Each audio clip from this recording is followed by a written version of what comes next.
Tournament Intra Club. Apa ni untuk join lah pertandingan inter-team Ketam tahun 2025. Harapan saya ialah semua orang akan dapat hadiah dan setiap orang akan dapat jogi. Makanan percuma.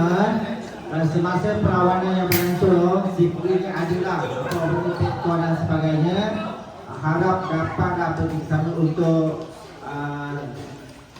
dagang gaduh lah dalam gaduh. Kalau betul-betul toleransi dan sebagainya. Sebab pertandingan ini untuk kita saja untuk menghubungkan silaturahim antara golongan pagi veteran dengan pemuda-pemuda di sebelah petang.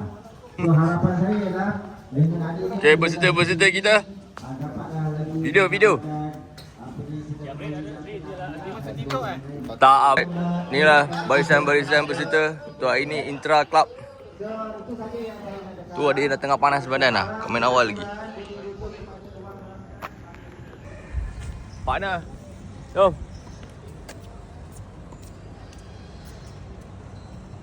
Sempoi gambar. 1, 2, 3.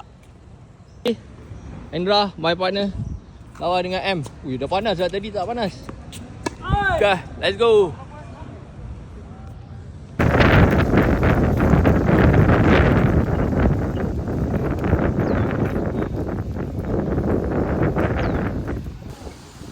Sudah sedang berlangsung flight yang kelima di court F dan G. Serving, Hendra serving for the match.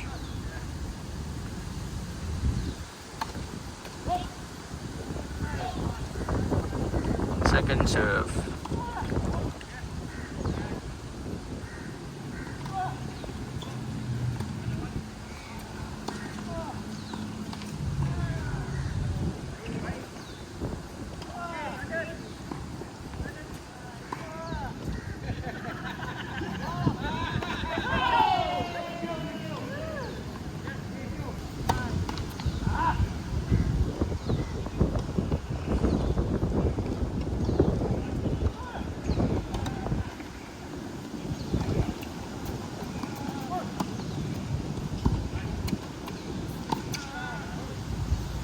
Alright, okay. Dah habis main lah.